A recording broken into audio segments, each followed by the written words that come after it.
ক নামের একটি মেয়ে খ নামের একটি ছেলেকে অভিভাবকের অনুমতি ছাড়াই বিয়ে করেছে। 2 বছর পর গ নামের একটি অন্য ছেলের সাথে মেয়েটি পালিয়ে যায়। আচ্ছা,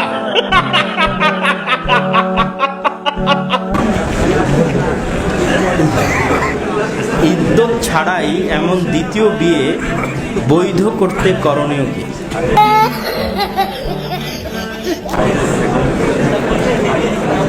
আমাদের সমাজে আমাদের নীতি নৈতিকতা এবং চারিত্রিক অবস্থার অধঃপতনের এটি একটি নমুনা। আল্লাহ সুবহানাহু ওয়া তাআলা আমাদের যুবক এবং যুবতীদের হেফাজত করুক, আল্লাহুম্মা আমিন। প্রথমত, অভিভাবকের অনুমতি ছাড়া যে বিয়ে হয়েছে সেই বিয়ে হয়নি। সেই বিয়ে কি হয়নি?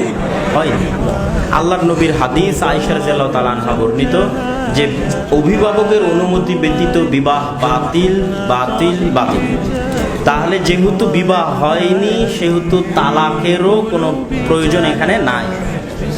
এখন মেয়ে যেই তৃতীয় তথা গ নামের যে ছেলে দ্বিতীয় যে ছেলের সাথে পালিয়ে গেছে, এই বিবাহটা যদি সে ঠিক রাখতে চায় তাহলে আগের ছেলের সাথে সম্পর্ক ছিন্ন করার কিছু নাই, কেননা ওটা বিবাহ হয়নি, ওটা জেনা হয়েছে।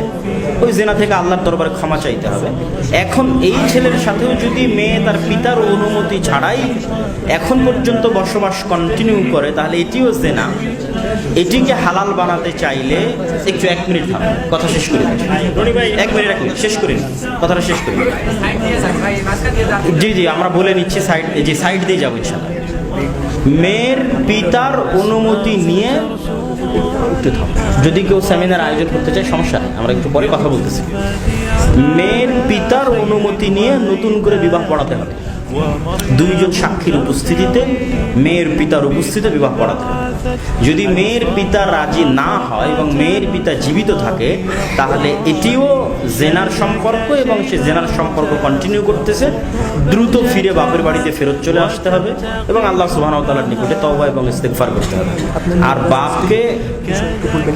আর বাপকে বোঝানোর চেষ্টা করতে হবে, যদি মেয়ে চায়, বাপ রাজি হলে বিবাহ বিশুদ্ধ হবে। নতুন করে এই দ্বিতীয় ছেলের সাথে বিবাহ দিতে হবে। আগের বিয়েও হয়নি, দ্বিতীয় বিয়েও হয়নি। যেহেতু আগের বিয়ে হয়নি সেহেতু তালাকেরও কোনো প্রশ্ন নাই।